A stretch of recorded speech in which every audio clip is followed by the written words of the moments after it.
Hello నమస్తే, welcome to reality check. ఆంధ్రప్రదేశ్లో తాజా రాజకీయ పరిణామాలపైన మనతో మాట్లాడడానికి వైఎస్ఆర్ కాంగ్రెస్ పార్టీ ముఖ్య నేత మాజీ మంత్రి శైలజనాథ్ గారు మనతో పాటు రియాలిటీ చెక్లో జాయిన్ అవుతున్నారు. సార్ నమస్తే.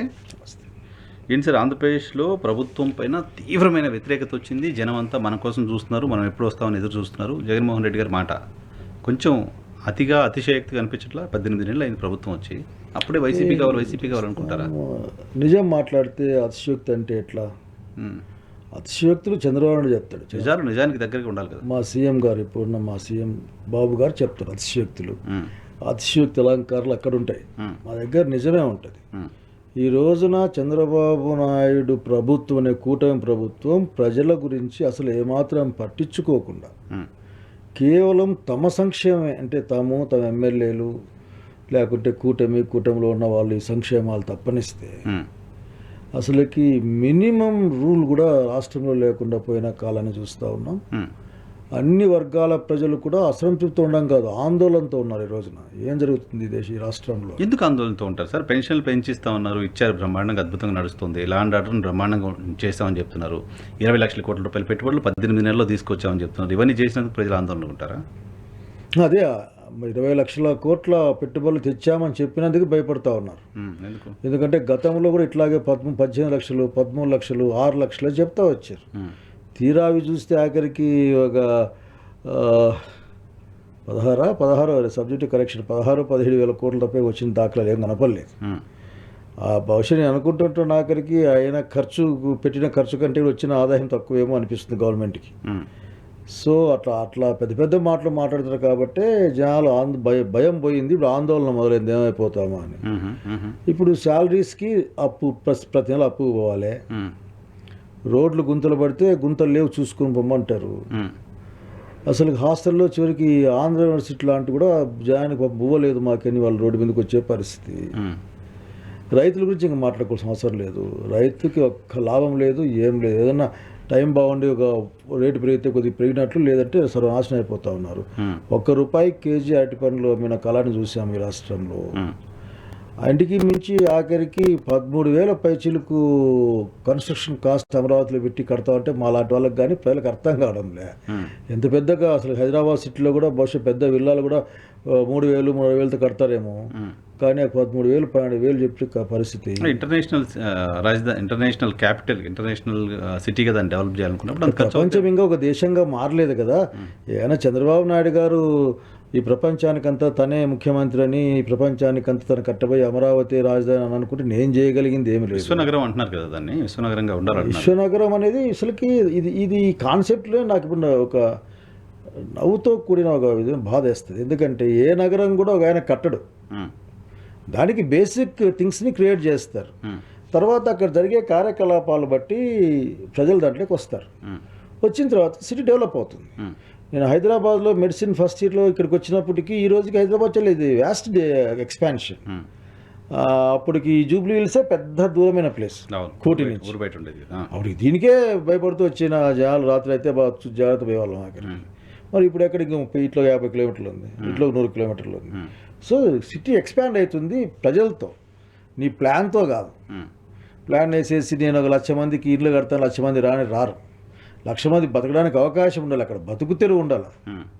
లేకపోతే ఒక లాడ్జ్ కడతాను నేను, ఏదో ఒక లాడ్జ్కి డబ్బులు ఇచ్చాను, భూమి ఇచ్చాను రమ్మంటే జనం పోయి పడుకోరు అక్కడ, వాడు ఫ్రీగా ఇయ్యడు. కాబట్టి దాన్ని ఉపయోగించి మరింత ల్యాండ్ కొట్టేసే ప్రయత్నాలు తప్పనిస్తే మాకు నష్టం వచ్చింది, ఇంగ్రోత్ ల్యాండ్ ఇండియా యూనివర్సిటీలు పెట్టారంటే అక్కడ మాకు సరిగ్గా లేదు, దెబ్బతిన్నాము కాబట్టి మళ్ళీ తలా 20-10 ఎక్కువ ఎకరాలు ఇచ్చారని చెప్పేసి వార్తడు విన్నాను నేను. ఇట్లా ఎక్కడ రేట్లు చూసినా అమరావతిలో అవినీతి జరుగుతుంది అనేది మీ ఆరోపణ ఏంటి దీంట్లో? ఇప్పుడు స్టేక్ హోల్డర్స్ అంతా అమరావతి గురించి ఫస్ట్ నేను చెప్పిన మాట ఏంటంటే మా రాష్ట్రం అంతా దాంట్లో స్టేక్ హోల్డర్స్. నాకైతే రాయలసీమలో పెట్టాలని కోరిక. అటువంటప్పుడు హైదరాబాద్లో కడితే 3,500 కడతా ఉన్నారు, 13,000 కట్టేంత అవసరమే ఉంది. దాని నీతి అందామా, అవినీతి అందామా, లేకుంటే దోచుకోవడం అందామా, లేకుంటే దాచుకోవడం, అది ఆయన చెప్పాలి. అంత కాస్ట్. ఓకే, 40,000 కోట్ల దాకా అప్పు తెచ్చారు. ఇప్పుడు 1,00,000 కోట్లు అన్నారు, 40,000 కోట్లకి తెచ్చారు. 47,000 40 తెచ్చారు ఆఖరికి. ఏం చేశారు లెక్కే ఉంది. ఇప్పుడు నిరంతరం మోటార్లు పెట్టి నీళ్ళు కొడతా ఉంటారు. ఆ ఐకానిక్ బిల్డింగ్ పడవలాగా తేలుతూ ఉంటుంది. కాబట్టి ఇవన్నీ కూడా మీరు ఏ నీతి అయినా చెప్పండి. ఆంధ్రప్రదేశ్కి ఒక గ్రోత్ ఇంజిన్ని తయారు చేసే ప్రయత్నం చంద్రబాబు నాయుడు గారు చేస్తుంటే మీరు దాని మీద సర్కాస్టిక్గా దానిపైన వ్యంగ్యంగా ఏదో నీళ్ళల్లో కడుతున్నారని నదీ గర్భంలో కడుతున్నారని ఇటువంటి మాటలు మాట్లాడడం సరైందేనా? కాదని చూపించండి, ఎందుకు ఇన్ని మాటలు వచ్చే రోజు. నదీ గర్భంలో ఎవరైనా రాజధాని కడతారా సార్? అరే ఎంత అన్యాయంగా పరివాహక మాట్లాడతారు. ప్రాంతం వేరు, గర్భం వేరు కదా. నదీ గర్భంలో కడుతున్నారని జగన్మోహన్ రెడ్డి ఎట్లా మాట్లాడతారు? ఇప్పుడు మీరు పదాన్ని పట్టుకుని ఊగిసలాడుతూ ఉన్నారు. ఒక పదాన్ని పట్టుకుని ఊగిందే జగన్మోహన్ రెడ్డి గారికి కదా సెంటెన్స్. జగన్మోహన్ రెడ్డి గారికి నదీ గర్భము లేకుంటే నదీ ప్రాంతం అని తెలియదా? ఒక పదాన్ని పట్టుకుని ఊరికి ఊగిస్తాడం కాకపోతే అదేది ఎక్కి ఊగుతుంటాయి అటు ఊగుతాడు పడాకరికి. విషయం చెప్పబోయా నువ్వు కట్టే ఐకానిక్ బిల్డింగ్ ఏడుంది, ఇప్పుడు ఎక్కడుంది అది? అట్లాగే నీవు చెప్పిన హోటళ్ళు వీటళ్ళు ఎక్కడున్నాయి? నీ యొక్క ఆకాశ హార్మ్యాలు ఎక్కడున్నాయి? అవేంటో దాన్ని ఏమంటారు, ఏదో వంతెనలు. ఆ వంతెనలు కలర్ బొమ్మ చూపించావు కదా, స్కైవేస్. అదే కలర్ బొమ్మలు చూపించావు కదా. అదంతా ఆడే కడతామని చెప్పారు, అసెంబ్లీలో ఒప్పుకున్నారు కదా జగన్మోహన్ రెడ్డి. అమరావతి ప్రాంతంలో రాజధాని కడతా ఒప్పుకున్నారు. ఇది మరొక అన్యాయం అనమాట. ఆ రోజు అసెంబ్లీలో ఏం మాట్లాడి రికార్డులు తీయమని చెప్పండి. విజయవాడలో కడతానని చెప్పాడు. విజయవాడ అమరావతి వేరు జిల్లాలు కూడా ఒక మాట చెప్పాల్సి వస్తే విజయవాడలో కడతాయని చెప్పి జనాల్ని మోసం చేసి అమరావతిలో తనకు సంబంధించిన వాళ్ళకు ఉన్న లాభ నష్టాల్లో బేరు చేసుకుని అక్కడ కట్టుకుంటా ఉన్నాడు. 30,000 ఎకరాలు ఉండాలి, సఫిషియెంట్ ల్యాండ్ ఉండాలి, దొనకొండ అనుకున్నారు. అది కాదు, విజయవాడలో కడతా, మీరు చెప్పిన దాని ప్రకారం విజయవాడలో కడతానంటున్నారు. ఓకే అని జగన్మోహన్ రెడ్డి అన్నారు అనుకుందాం. విజయవాడలో 30,000 ఎకరాలు ఎక్కడ ఉంటుంది? అది చెప్పే ముందు ఉండాలండి. అది చెప్పే ముందు ఉండాలి. మాట అన్నాక మాటే. విజయవాడ అన్నారు, 30,000 ఎకరాలు అన్నారు విజయవాడ. నూజివీడి పక్కకు పోవచ్చు, ఇంకొద్ది ముందుకు పోవచ్చు, లేకుంటే ఇన్ బిట్వీన్ మంగళగిరి విజయవాడ కట్టుకోవచ్చు. లేదంటే అంత లేదనుకోండి, అంత ఇబ్బంది ఎందుకు? మా రాయలసీమలో కడితే మా హక్కు మాకు ఇచ్చిన వాళ్ళని అయిండేవాడు ఆఖరికి. ఆ తిరుపతి ఆ పక్కన కట్టినా మాకు అభ్యంతరం లే, రాయలసీమలో పెట్టినా కానీ. కనుక అతని మనసులో ఏదో ఒక దుర్బుద్ధి, ఒక దురాలోచన ఉంది కాబట్టి విజయవాడలో కడతా అని చెప్పి అక్కడ కట్టాడు. వేరే జిల్లా, అది సేమ్ డిస్ట్రిక్ట్ కూడా కాదు, సరిహద్దు కూడా కాదు. మరి ఎవరిని మోసం చేశారు ఇక్కడ? సో ఇప్పుడు మీదేంది? ఆయన కడుతున్నారు, అక్కడ కడుతున్నారు, డబ్బులు ఎక్కువ ఖర్చు పెడుతున్నారు, అవినీతి. ఓకే, ఇప్పుడు మీకు స్టాండే తెలియదు కదా. మేము చెప్పాం కదా ఎన్నిసార్లు. మా గతంలో ఉన్నప్పుడు ఆఖరికి ఇది కరెక్ట్ కాదు, ఇది పంటలు పండే భూమి, ఇక్కడ వద్దు, దీని కొద్దిగా భవిష్యత్తు ఉన్న నగరం విశాఖపట్నం పోతే మా లాంటి వాళ్ళు మా రోజులు మా రాయలసీమ పరిస్థితులు అడిగినాం మేమంతా. మా రాయలసీమ సంగతి ఏందని శ్రీబాగ్ ఉడంబడి ప్రకారం మా హక్కులు మాకు అడిగాం మేము. ఆ హక్కుల్లోనే మాకు హైకోర్టు ప్రామిస్ చేశారు. హైకోర్టు వచ్చి ఏర్పాటు చేసి తీసుకెళ్ళినట్టు చంద్రబాబు నాయుడు గారు దాన్ని ఎత్తుకుపోయాడు దాన్ని కర్నూలు నుంచి. ఈరోజు నువ్వు కట్టేటప్పుడు కన్స్ట్రక్షన్ ఏంటి?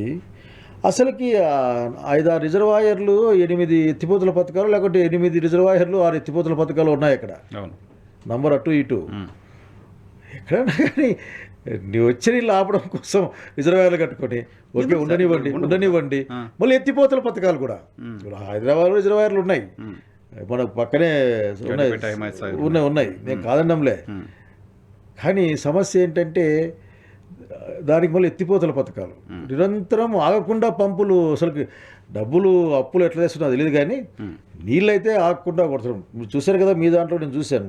ఆ రోజున ఆ గుంతల్లో నుంచి పెద్ద చేపలు వచ్చింది, మీరు కూడా చూపించారు, మేము చూసాం.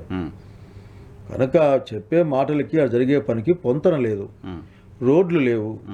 4 రోడ్లు వేసి ఇవే రోడ్లు అంటే ఎట్లా? రైతులు అన్యాయం అయిపోతూ ఉన్నారు. అందుకే రైతులు తిరగబడుతున్నారు అక్కడ. నువ్వు గతంలో తీసుకుని ఏం చేయలేకపోయి ఇప్పుడు మాకేం చేస్తావు అని మాట్లాడుతూ ఉన్నారు.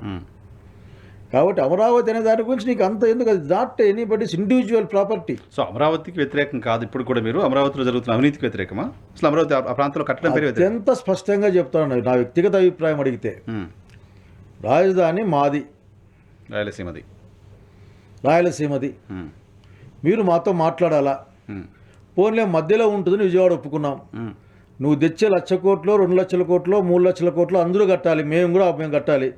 మీరు ఇప్పుడు 50కి ఏమో 1,00,000 కోట్లు అవుతుంది. మీరు ఆయన లెక్క ఏంటంటే 2 కోట్ల రూపాయలు ఖర్చు అవుతుంది ఒకదాని డెవలప్మెంట్ ఎకరాకు అని. అప్పుడు మళ్ళీ 1,50,000 ఎకరాలకి 1,00,000 కోట్లు. మళ్ళీ మనకి 50 అంటాడు ఆయన మంత్రి ఇద్దరు. ఇంకో 50 అంటే 1,00,000 ఎకరాలు. 2 లక్షల కోట్లు 2 లక్షల కోట్లు. 2 లక్షల కోట్లకి వడ్డీ ఎంత వస్తుంది సంవత్సరానికి? 1600 కోట్లు అవుతుంది. 16,000 కోట్లు అవుతుంది. 16,000 కోట్ల రూపాయలు వడ్డీ మేమంతా కట్టాలా? ఉత్తరాంధ్రులు కట్టాలా? పాపం మేము కట్టాలా? మీ రాజధాని కదా, అందరు రాజధాని కదా అది. మరి మా రాజధాని కూడా అడుగుతా ఉన్నాం, ఎందుకు కడతా ఉన్నావు నువ్వు? బయట పెద్ద పెద్ద ఊర్లో కూడా ఆఖరికి ఇంత డబ్బులు లేదే స్క్వేర్ ఫీట్కి, నువ్వెందుకు ఇంత స్క్వేర్ ఫీట్ పెడతా ఉన్నావు? దానికి మతలబ్ ఏంది? అట్లాగే నేషనల్ హైవే కంటే 5 రెట్లు 6 రెట్లు ఎక్కువగా డబ్బులు ఖర్చు పెట్టి రోడ్లు వేస్తూ ఉన్నావు. దేనికి?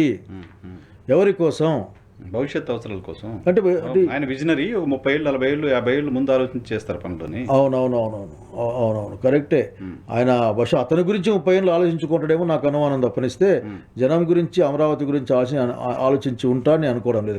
కారణం ఏంటంటే ఆ ఈరోజు రోడ్డు వేస్తూ ఉంటే అదే హై స్టాండర్డ్స్లోనో లేకుంటే ఏ స్టాండర్డ్స్ అన్నా కానివ్వండి, నేషనల్ హైవేస్తో కంపేర్ చేసి ఒక 5 రూపాయలు 10 రూపాయలు ఎక్కువ ఉండొచ్చేమో కానీ 5 6 ఎక్కువ ఉండే అవకాశం లేదు. 5 6 ఎక్కువ ఉందంటే వెనక అక్కడ చెడ్డ ఆలోచన ఉండాలా, లేకపోతే చెడ్డ ప్రాంతంలో కడుతూ ఉండాలా. కాబట్టి ఈ డబ్బులను ఎవరు మోయాలి? రాష్ట్రంలో ప్రతి పౌరుడు మోయాల్సిందే. అంతే కదా. అంటే ప్రతి ఒక్క కృష్ణా జిల్లా వాళ్ళు మోయాలి, గుంటూరు జిల్లా వాళ్ళు మోయాలి. పోనీ అక్కడ వాళ్ళు మాత్రమే మోస్తారా? మోయరు. కాబట్టి ఖజానా మొత్తం అక్కడ అప్పుల్లో ముంచే పరిస్థితుల్లో నువ్వు చేస్తా పోతావు. అది సెల్ఫ్ సస్టైనబుల్ రాజధాని. 10,000 ఎకరాల తర్వాత అంత డెవలప్ అయిన తర్వాత అమ్మితే 1 లక్ష 2 లక్షల కోట్లు వస్తుంది, దాంతో తీర్చేస్తారు.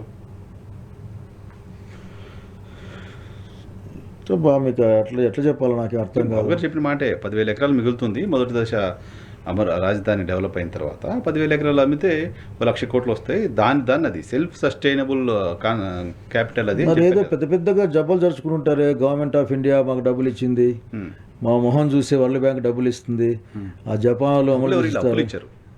అప్పులా? గ్రాంట్లు ఎవరు ఇవ్వలా? రూపాయి కూడా ఎవరు గ్రాంట్ ఇవ్వలా. గ్రాంట్లు లేదా?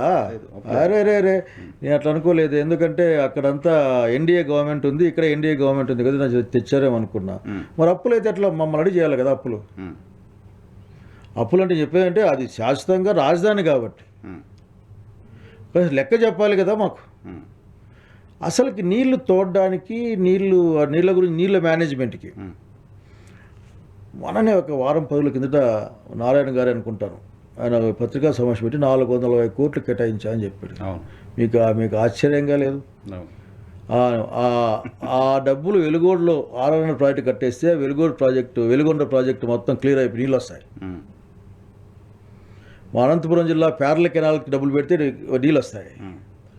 లేక గాలేరు నగర్ని హంద్రిని అనుసంధానిస్తే డబ్బులు వస్తాయి. ఏంది ఆ నీళ్ళు ఎత్తిపోసి 1000 కోట్లు దాకా ఖర్చు పెట్టారు నీళ్ళు ఎత్తిపోస్తానికి. కనుక వాల్యూ అడిషన్ అంటే ఈ రోజున మార్కెట్ కంటే తక్కువలో దాన్ని మేనేజ్ చేసి మార్కెట్ రేట్ కంటే ఎక్కువ అమ్మడం అన్నది వాల్యూ అడిషన్ తప్పనిస్తే, మార్కెట్ రేట్ కంటే 10 దాంట్లో ఎక్కువ డబ్బులు పెట్టి అసలు ఇంకా మీరు జోక్ చూడలేదు బహుశా, నేను ఎక్కడో చదివాను దీన్ని. విశాఖపట్నంలో రియల్ ఎస్టేట్ వాళ్ళకి ఏదో ఇచ్చి కన్స్ట్రక్షన్లో ఏదన్నా కానీ లోటుపాట్లు వచ్చి తేడా డబ్బులు వస్తే కడుతుంది గవర్నమెంట్ కూడా జీవో ఇచ్చినట్లు చూశాను. గవర్నమెంట్ అవి కట్టడానికి ఎస్ఎఫ్టీకి 2,000 రూపాయలు ఇస్తుంది కంపెనీస్కి, భూమి ఫ్రీగా ఇచ్చి ఎస్ఎఫ్టీకి. నాకు నిజంగా ఆశ్చర్యంగా ఉంది. మరి ఎట్లా చూస్తాం? మరి దీంట్లో ఎట్లా? నేను అనుకుంటుంటా మీ ఎట్లా వాళ్ళు ఎందుకు ఊరికే ఉన్నారు పాపం, నిజం కోసం నిలబడతాం మీరు కంపెనీ పెట్టిపోతే మీకు ల్యాండ్ ఫ్రీ, కట్టే కాస్ట్ ఫ్రీ. 2,000 అంటే కట్టేయచ్చు, 2,000 సేఫ్టీ కట్టేసేయచ్చు కదా. గవర్నమెంట్ భూమి ఇస్తుంది, గవర్నమెంట్ డబ్బులు ఇస్తుంది, కట్టేసి వాడు అమ్ముకుంటాడు మెడికల్ కాలేజీ లాగా. కాబట్టి చంద్రబాబు చెప్పేదాన్ని మనం నమ్మాల్సిన అవసరం లేదని చెప్పను, కానీ ఆయన నమ్మలేని మాటలు చెప్తాడు. కానీ నమ్మకపోతే అసలుకి మనం అతనికి అన్యాయం చేసిన వాళ్ళగా ఫీల్ అయిపోతాడు. అసలుకి ఎంత అన్యాయం! 10,000 పైగా స్క్వేర్ ఫీట్ అసలు ఎక్కడ ఉందా? సర్ప్రైజింగ్. నీకు మధ్యలో కట్టుకునే కూడా ఇన్సెంటివ్ లాగా మళ్ళీ 2,000 రూపాయలు ఇచ్చేవాళ్ళు ఎవరు ఉన్నాడా? నాకు తెలియదు, ఎవరో చెప్పారు నాకు. దుబాయ్లో ఇసుకలో కన్స్ట్రక్షన్ చేస్తున్న దగ్గర కూడా 10,000 రూపాయలు సేఫ్టీ ఖర్చు కాదు అని. ప్రపంచం మీద లేదు సార్. సముద్రాల్లో, నదుల్లో కట్టే వంతెనలు కూడా అంత బెటరు. అసలు ఇంకా అంతకంటే ఎక్కువ స్ట్రాంగ్గా కడుతున్నారని ఎందుకు మీకు అర్థం కదా? అది అప్పుడెప్పుడో సార్ ఇది నాకు నా మెమరీలో ఐఐటి వాళ్ళు ఎవరో చూసి ఇది పనికిరాదని చెప్పినట్లున్నారు. బాగుంటుందని చెప్పారు, బాగానే ఉన్నాయి కన్స్ట్రక్షన్స్ అని చెప్పారు ఐఐటి చెన్నై వాళ్ళు వచ్చి. అవి చెప్పలేదు సార్. లేదు సార్ బాగానే ఉన్నాయి, నెలలో ఉన్నా సరే బాగానే ఉన్నాయని చెప్పారు. పడవలో పోయి చూసి చెప్పారు వాళ్ళు. వాళ్ళు చెప్పింది ఏమంటే ఈ భూమి పనికిరాదని చెప్పేట్లున్నారు నాకు. భూమి పనికిరాదు అనేది సరే, కాస్ట్ ఎక్కువ, కాస్ట్ ఎఫెక్టివ్ ఉంటుంది, వేరే కదా. అది కాదు సార్, నాకు ఇప్పటికీ అర్థం కాదు. 100 రూపాయలతో అయిపోయి ₹1,00,000 చేసి నేను బ్రహ్మాండం చేసా అంటే దాన్ని ఏమనాలి సార్? అంటే ఆయన డబ్బులు కాదు కాబట్టి. సరే, ప్రజలు మ్యాండేట్ ఇచ్చారు, వాళ్ళు అమరావతి కడతా. సార్ మ్యాండేట్ అమరావతి మ్యాండేట్కి ఇవ్వలేదు సార్. మీరు ఎవడైనా చూపి కొన్ని విషయాలు క్లియర్గా, అమరావతి అన్న పదమే లేదు అసలుకి ఆ రోజున. పేరు మార్చుకోవచ్చు, ఎందుకంటే చాలా మారుస్తారు పేర్లు, ఇబ్బంది ఏం లేదు ఆఖరికి. నేను అమరావతికి వ్యతిరేకం కాదు సార్. నేను ఏమి ఆ చుట్టుపక్కల కొద్దిగా తక్కువ కాబట్టి అప్పులో మాకు బాగుంది కాబట్టి భయం వేస్తుంది మాకు. పైగా మా కర్నూలు రాయలసీమ హక్కుదారులు మాకు చెప్పకుండా పెళ్లి అయిపోయిన తర్వాత ఇంకా అమ్మాయి నాదే అంటే ఎట్లా సార్? మీరు రాజధాని ఫిక్స్ అయిపోయిన తర్వాత మాది మాది అంటే ఎట్లా? రాయలసీమ వాళ్ళని చూస్తాం లేడు సార్ ఒక రోజు నా విషయాన్ని. సరే చూస్తారా? ఓకే. నెక్స్ట్ దావోస్కి వెళ్ళారు చంద్రబాబు నాయుడు గారు. దావోస్లో మంచు కురుస్తోంది, గడ్డగట్టే చలిలో ఒంటిపైన స్వెట్టర్ కూడా లేకుండా అక్కడ కంటిన్యూస్గా మీటింగ్స్లో బిజీగా ఉన్నారు. ఆంధ్రప్రదేశ్కి పెట్టుబడులు తీసుకొచ్చే ప్రయత్నం చేస్తున్నారు. అప్రిషియేట్ చేయాలనిపించట్లా మీకు? చేయండి సార్, మిమ్మల్ని ఏమైనా వద్దన్నాను ఏమన్నా? మీకు చేయాలనిపించట్లేదు? ప్రతిపక్ష పార్టీకి మన రాష్ట్రం కోసం ఇంత కష్టపడుతున్నాడు ఆయన. అంటే బహుశా అది ఈరోజు కొత్తగా ఏం కాదు సార్, 10-15 సార్లు వేరే ఆయన 15 times వెళ్ళారంట ఆయన. దావోస్లో. అసలుకి నా సలహా ఏంటంటే దావోస్కి ఉన్నంతకాలం పోతాడు, ఏం చేస్తాడో ఎవరికి అర్థం కాదు. నాకు పోయిన దావోస్లోనే, నాకు స్విట్జర్లాండే కదా దావోస్ అంటే. మొన్న పోయినప్పుడు లోకేష్ బాబు గారు ఒక మాట చెప్పారు, పెట్టుబడులు తేవడం కోసం రాము ఇక్కడికి, ఏ బిల్డింగ్ అది, బ్రాండ్ బిల్డింగ్ కోసం వచ్చినాం, కాంటాక్ట్స్ మన గురించి చెప్పడానికి వచ్చి. ఎవరి కాంటాక్ట్స్? పరిచయాల కోసం వచ్చాము, ఇక్కడ పరిచయాలు అవుతాయి. ఎవరికి పరిచయాలు? ఎవరికి పరిచయాలు? ప్రభుత్వ ధనంతో, ప్రజల ధనంతో అటు పోయి ఎవరితో పరిచయం? రాష్ట్రానికి వచ్చిందే ఉంది. ఏదో గ్రీన్ కో కంపెనీ, ఇంకో కంపెనీ చూశాను సార్. వీళ్ళందరూ ఇండియాలో ఉండే వాళ్ళే. ఇక్కడి నుంచి ఒక అట్లా 10-15 minutesలో పోతే ఆఫీస్లో వస్తాయి వాళ్ళకి అక్కడ దాకా పోయి ఆడ కూర్చొని చర్చించి ఆయన వస్తే చేసింది ఏంది లేదు సార్. మన అది కంపెనీ పేర్లు మర్చిపోతున్నాను సార్ నేను. ఒక రియల్ ఎస్టేట్ కంపెనీకి ఆయన 1,00,000 కోట్లు పెట్టుబడి పెడతాడు, 1,00,000 ఉద్యోగాలు ఇస్తారని చెప్పి, భూమి ఇస్తాను విశాఖపట్నంలో అని చెప్పాడు. రియల్ ఎస్టేట్ కంపెనీ చెప్పేవాడు ఏమో చెప్పచ్చు, కానీ వినేవాడిని చెవులు కథలాగా లేదేం సార్ ఇది ఆఖరికి. ఒక రియల్ ఎస్టేట్ కంపెనీ 1,00,000 ఉద్యోగాలు ఇస్తుంది. లేబర్ ఉద్యోగాలు దొరుకుతాయి, కూలీలు 1,00,000 మంది కూలీలు అవసరం ఉంటారు. ఉపాధి కాదు సార్, 2 పదాలను స్పష్టంగా ఉద్యోగాలు అన్నారు. ఉద్యోగాలు, ఉపాధి వేరే, ఉద్యోగాలు వేరే. ఆడ కన్స్ట్రక్షన్ జరిగే దగ్గర పల్లీలు అమ్ముకున్న ఉపాధి, దాన్ని ఉపాధి అంటారు. లేదు బ్రిక్ ఫ్యాక్టరీ పెట్టుకున్న ఉపాధి, అది కాదు సార్. ఈయన ఉద్యోగాలు. మీకు అప్షేట్ చేయాలనిపించడంలే? నాకైతే భయం వేస్తుంది. అసలుకి ఏమీ లేని దాన్ని బేతాల కథల్లాగైతే చెప్తా ఉంటే వినాలరా నాయన భగవంతుడా అని అనిపిస్తుంది. సో దావోస్ పర్యటన వృధా అంటారా? అనవసరం సార్. వీళ్ళతో మాడే గాడదానికి ఎందుకు? వీళ్ళకు చలి, వాళ్ళకు చలిని ఎదుర్కొని తిరగాల్సిన పనుగులు లేదు. హ్యాపీ ఇక్కడ రెగ్గులు ఒప్పుకొని మాడుకోవచ్చు, లేకుంటే హీటర్లు పెట్టుకొని మాడుకోవచ్చు. వీళ్ళే కదా, మనోళ్ళే కదా. మనం ఎదురు ఇండియా నుంచి అక్కడికి పోయి వణుక్కుంటూ అవసరమా ఎందుకు పెట్టాలంటారా? అవసరమా అని లక్షణంగా రావచ్చు, ఇంటికి పోవచ్చు, ఇంట్లో అన్నం తినచ్చు, వాళ్ళు పిలుచుకొని మాడుకోవచ్చు, పెట్టండి అని పెట్టుకోవచ్చు. నాకంటే స్విట్జర్లాండ్ దావోస్ గురించి చర్చ వస్తే, దావోస్ అనే పట్టణం గురించి ఇంత మాట్లాడుకుంటున్నాం కదా సార్. దావోస్ పట్టణానికి సంబంధించిన మొత్తం జనాభా ఆంధ్రప్రదేశ్లో ఒక గ్రామ పంచాయతీ జనాభాతో సమానం, 10,000 మంది అంట. ప్రపంచం ట్రంప్ కూడా వెళ్ళాడు అక్కడికి సార్. నేను స్విట్జర్లాండ్ చూశాను సార్. సో అమరావతి రాజధాని గురించి మనం ఇంత పెద్ద రాజధాని అంటున్నాం. సో క్వాంటిటీ వైజ్ ఉండదు కదా అది. దావోస్ నేను స్విట్జర్లాండ్ చూశాను సార్. నేను వాళ్ళ ఊర్లు చూశాను, వాళ్ళ నగరాలు చూశాను, ఆ దేశాన్ని చూశాను నేను. అక్కడ స్విస్ సైనికుల బొమ్మలు కూడా చూశాను నేను. చల్లగా ఉంది, స్విస్లో అంటే చల్లగా ఉంటుంది.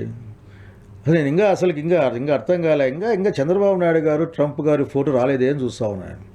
కలవలేదా ట్రంప్ ఆయన్ని? ఇంకా వచ్చినట్లు కనపడలేదు, ఫోటోలేదు నాకు కనపడలేదు. ఈ నిమిషం నాకు కనపడలేదు సార్. మనం వీడియో చేస్తున్న టైంకి అయితే బయటకు విపరీతంగా లాబింగ్ చేస్తారు కదా పోయి, కేంద్ర మంత్రులు, రాష్ట్ర మంత్రులు పోయి కూర్చొని ఫోటో కోసమే.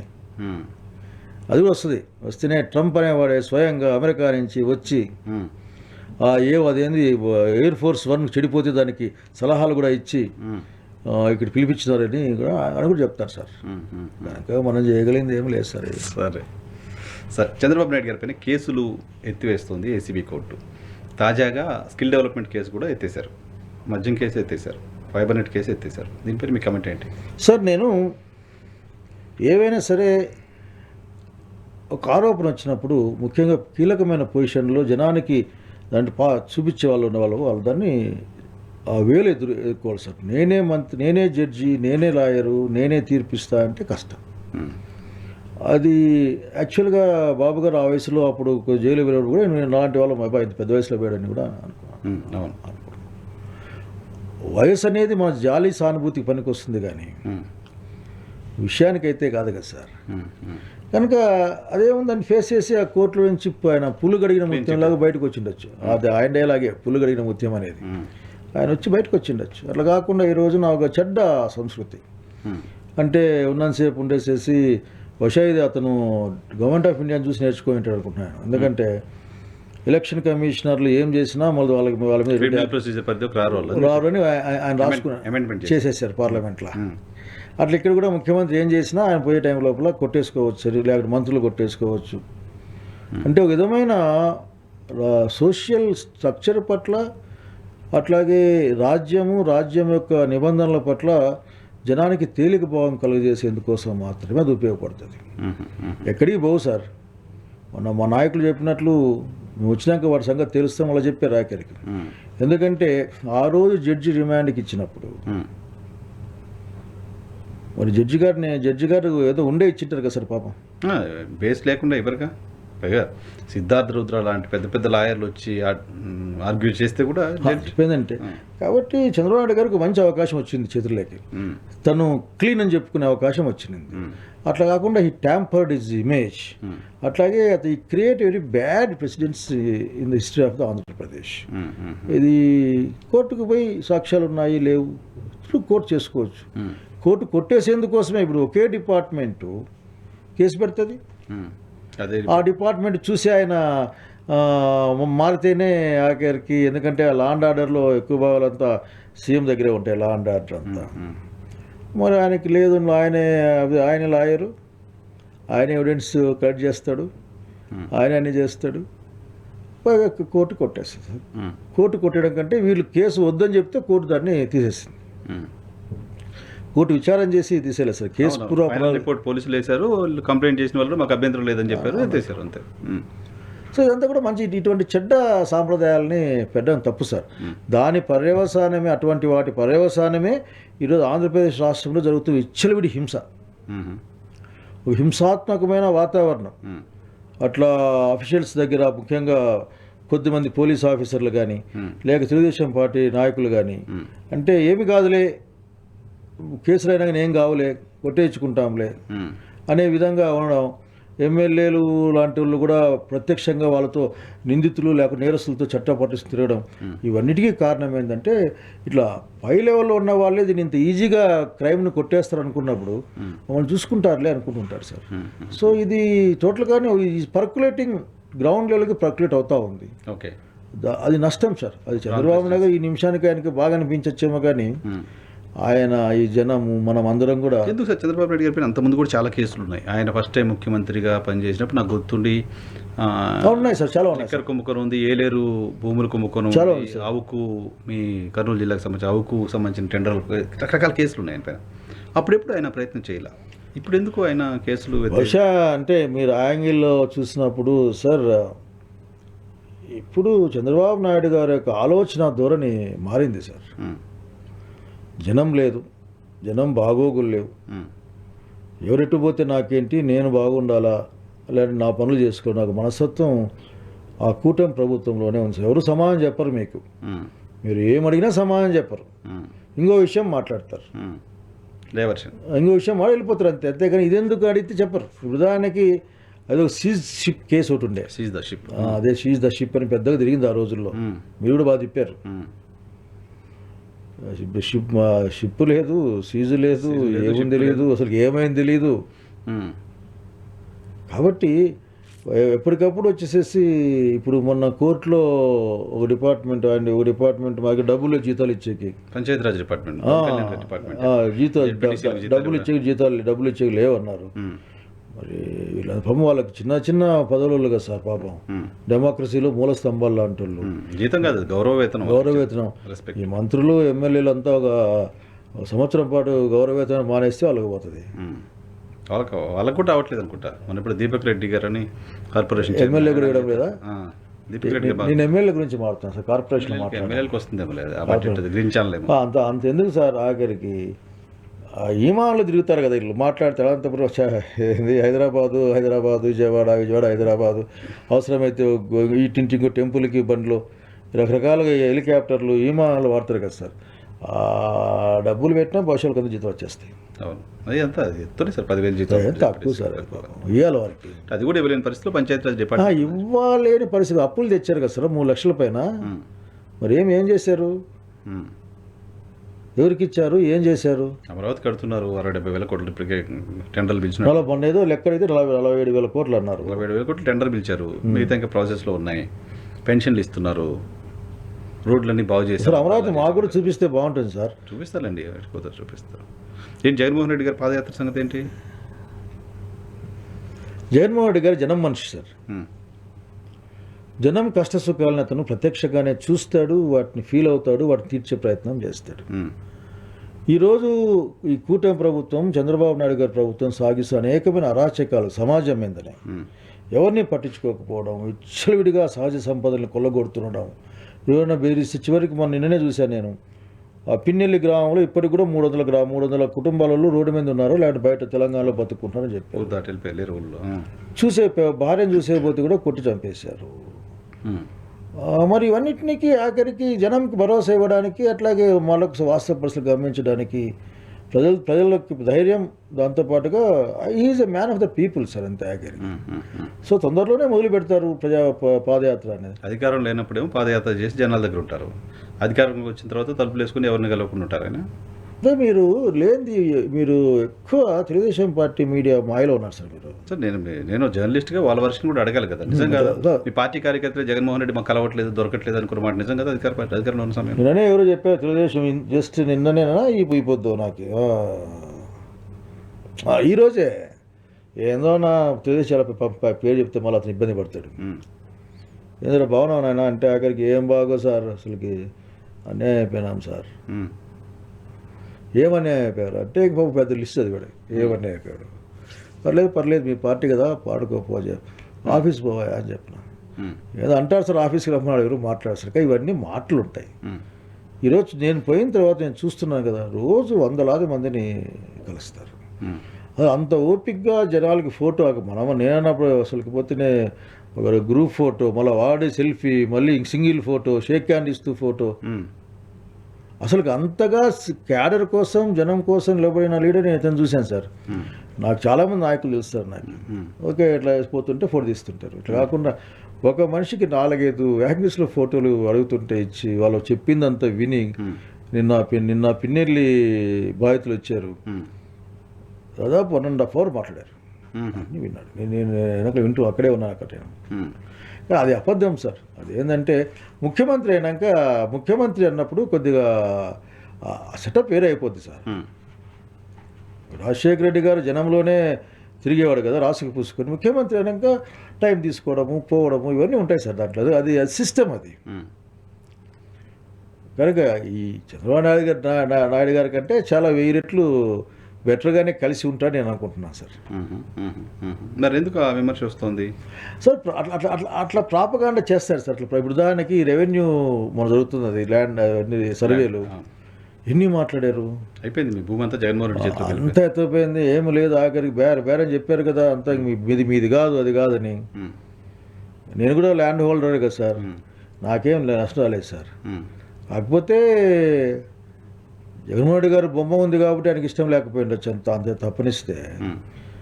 అట్లాగని ఇప్పుడు కూడా ఆ రోజు స్కూళ్ళకి కలర్లు కొడితే కూడా పెద్ద గొడవ చేశారు కదా, కలర్ల పిచ్చి పట్టిందని మాట్లాడారు కదా. మరి ఇప్పుడు దీన్ని ఏ పిచ్చి అంటారు? దీన్ని ఇప్పుడు ఏంది మొత్తం తెలుగుదేశం కలిసారా? కానీ ఎక్కడ పడితే అక్కడ కొట్టేస్తున్నారు కదా, ఏం మొహమాటం ఏం లేదు కదా, ఎక్కడ పడితే అక్కడ కొట్టేస్తున్నారు. మళ్ళీ పాదయాత్ర ఇప్పుడు ఈ టైంలో ఇంత టెక్నాలజీ యుగంలో ఈజీగా ఎవరితోటైనా కమ్యూనికేట్ అవ్వడానికి అవకాశం ఉన్న సందర్భంలో ఇప్పుడు పాదయాత్ర అవసరం ఉందా సార్? స్టేల్ అవుదా? అన్నీ మీరే మాట్లాడతారు సార్. సార్ ఎంతసేపు నేను ఫోన్లో మాట్లాడినా, గంటసేపు మాట్లాడి మా ఇద్దరం యోగక్షేమాలు మాడుకున్నా. ఒక 10 నిమిషాలు మా ఇద్దరం కలిసి కూర్చొని మాడుకుంటే వచ్చే డిఫరెంట్ సార్. కాబట్టి ప్రజలు డైరెక్ట్గా కలవడం, ఉదాహరణకి దళిత్స్ యొక్క రైట్స్ కానీ వాళ్ళ బతుకు కానీ ప్రశ్నార్థకమైన టైంలో వాళ్ళతో కూర్చొని మాట్లాడితే త్రూఅవుట్ ద స్టేట్, ఇంకా అక్రాస్ ద 2 స్టేట్స్ ఇంకా వాళ్ళు చెప్పాల్సి వస్తే దానికి ఒక భరోసా ఉన్నాడు, ఒక మనిషి మా పక్కల అవసరం వస్తే అని ఉంటుంది సార్. అంతెందుకు ఇప్పుడు చాలా ప్రాంతాలు చూసాం కదా, జగన్మోహన్ రెడ్డి గారు వస్తున్నారంటే మిర్చి కొంటారు, జగన్మోహన్ రెడ్డి గారు పోతున్నారంటే అక్కడ రోడ్లు బాగవుతాయి, అంటే జగన్మోహన్ రెడ్డి గారు వస్తున్నారంటే నష్టపరిహారం పెరిగిపోద్ది అక్కడ. అంటే డైరెక్ట్గా పోవడం అన్నది ప్రజల కోసం. అట్లాగే ప్రజలు ఇతన్ని అసలుకి ప్రజల యొక్క అభిమానం దాంట్లో కూడా ప్రజల పట్ల కూడా sir he's the man of people sir. నేను చూశాను కదా, చూస్తూ ఉన్నాను, బహుశా 1 year అవుతుంది, 4 కాలే 1 year అవుతుంది.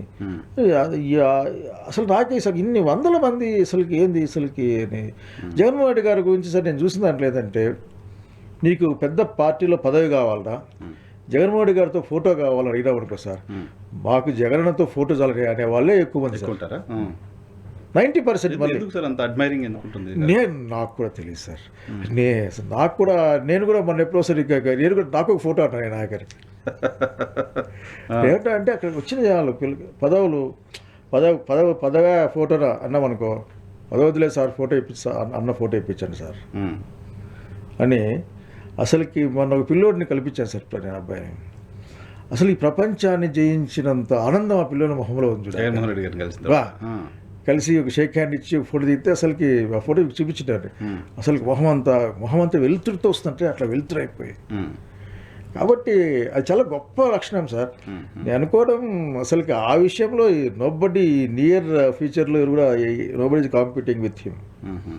అసలుకి మామ అని వచ్చేవాళ్ళు, మామ అని వచ్చినా అతనేమి అన్న పట్టించుకోడు, అన్న పట్టించుకోడు, అందరినీ అక్కడ హ్యాపీగా తీసుకొని మాట్లాడి బాగుండండి, బాగా చదువుకోండి, బాగుపడండి, మనకు మంచి కాలం వస్తుంది, భయపడద్దండి, ఇట్లా మాట్లాడతాడు తప్పనిస్తే మిగతా మాట్లాడు. సరే నిజంగా మిగిలిన మీరు పోయినా మీరు తీసుకుంటారు, మీరు అట్లా అటువంటి వచ్చేస్తే అడిగిపోతేనే జనాలు నెట్టుకుంటుంటారు ఫోటో కోసమే, మళ్ళీ ఏ కోరిక కోరరు, జస్ట్ కలిస్తే ఫోటో అంతే. ఆ ఫోటో కోసం వెయిట్ చేసి తీసుకుని నిజంగా అది చూడదగ్గ విషయం సార్. అంటే పాదయాత్రలో రాష్ట్రంలో చాలా మంది ఫోటోలు దొరుకుతాయి జగన్మోహన్ రెడ్డితో పాటు గ్యారంటీగా. అసలుకి 1 కోటి మందిని తీసుకుంటారట ఆర్జిదాక ఆయన ఇయ్యాలి కానీ ఫోటోలు. అసలు నిజంగా నాకు ఆశ్చర్యం వేస్తుంది. అది ఎప్పుడు మాట్లాడి సరే నేను అప్పుడెప్పుడు రాజశేఖర్ గురించి మాట్లాడుతూ ఆశ్చర్యపోతుండేవాడిని, ఎట్లా ఇతనికి అని. మళ్ళీ ఇప్పుడు ఆశ్చర్యపోతుంటా, ఏంది ఇది అసలుకి ఇది ఎందుకు ఓడిపోయాడు, ఇంతమంది జనాలు. నిన్న ఒక సంగతి చెప్తాను సార్, 9 సార్లు వచ్చినాం సార్. 9 సార్లు వచ్చారు, అవకాశం రాలేదు సార్. ఏ ఊరాయి మీది? ఖమ్మం సార్ మాది. అరే ఖమ్మం అంటే ఎవరు రాలి కదా బాబు ఇట్లానే. సరే మళ్ళీ వాళ్ళని పంపించి ఏర్పాటు చేసి పోయారు. వాళ్ళు బయటకు వచ్చి ఆఖరికి తిరుపతికి పోయించినంత ఆనందంగా హ్యాపీగా సార్ చూసినాం సార్. కాబట్టి దాన్ని మనం నిర్వచించలేము సార్. దాన్ని జగన్మోహన్ రెడ్డి ప్రజల మనిషి అంతే, అతను చూస్తే ప్రజలకు ఉత్సాహం వస్తుంది, ప్రజలకు ధైర్యం వస్తుంది. వీళ్ళు చెప్పినంత అబద్ధం సార్ అది. అంటే ముఖ్యమంత్రిని క్యూలో నిలబడలేదే. రాజశేఖర్ గారిని చూశాను, మార్నింగ్ పెట్టిండేవాడు, కలిసేవాడు, పోయేవాడు, మా ఇంట్లో వాళ్ళంతా తీసుకెళ్ళేవాళ్ళము. కాబట్టి అది మాట తప్పనిస్తే he's a real people's man sir. So అయితే పాదయాత్ర మళ్ళీ పవర్ ఇస్తుందా మీకు? అది ఇప్పుడే పవర్ వస్తుంది అనుకుంటామంటే మళ్ళీ పాదయాత్ర అవసరం లేదు, ఎలక్షన్ పెడితే పవర్. పాదయాత్ర ప్రజల కోసం, ప్రజల భరోసా కోసం, కార్యకర్తల కోసం, పవర్ కోసం కాదు. పవర్ అనేది అసలుకి ప్రజలు ఇస్తారు సార్, ఇవ్వకుండా ఆల్రెడీ పీపుల్ ఆర్ డిసైడెడ్. ఎందుకంటే వాళ్ళు కళ్ళెదురుగా కనిపిస్తుంది ఆఖరికి. చెప్పిన అన్ని అబద్ధాలే కదా సార్ చెప్పింది. అబద్ధాలుగా నిజం చెప్పలే, ఎలక్షన్ చెప్పలే కదా. 13 లక్షల కోట్ల అప్పు ఎక్కడ, మళ్ళీ 3 లక్షల కోట్లు దిగిపోయింది ఎక్కడ, కొన్ని వేల మంది మిస్ అయిపోయిన స్టేట్మెంట్ ఎక్కడ, 30 మంది మిస్ అయిన స్టేట్మెంట్ ఎక్కడ, అన్నీ అబద్ధాలే కదా సార్. తేలిపోతున్నాయా అబద్ధాలని? జనానికి అర్థమైపోతున్నాయి. ఊర్లోకి పోతే ఇప్పుడు మా జిల్లా ఉంది, మా ఆంధ్రం టౌన్ ఉంది, రోజు వార్తల్లో ఉంటుంది. అవును, అక్కడ ఎమ్మెల్యే టీడీపీ రోజు వార్తల్లో కంప్లైంట్ చేస్తారు, వాళ్ళే కంప్లైంట్ చేసి వాళ్ళు కొట్టుకుంటుంటారు. మరి సో పీపుల్ ఆర్ వెయిటింగ్. కాకపోతే ఏంటంటే గవర్నమెంట్ ఉంది, గవర్నమెంట్ ఉన్నప్పుడు ఇంకా డెమోక్రసీలో ఇంకా ఒక 3 ఏళ్ల పైన సమయం ఉంది. కాబట్టి జనం అవసరం వచ్చిన రోజున they will revolt and react. Right, hope so. మీ హోప్ నిజమవుతుందో లేదో చూద్దాం. Thank you. ఇందులో నిజం కాకపోవడం అంటూ ఏం ఉండదు సార్. అవ్వాల్సిందేనా? ఇది నిజం. ఇది నిజం. ఓకే, చూద్దాం. నమస్తే. Thank you sir, thank you very much. ఇది శైలజనాథ్ గారితో స్పెషల్ పాడ్కాస్ట్. చూస్తూనే ఉండండి ఈహా టీవీ.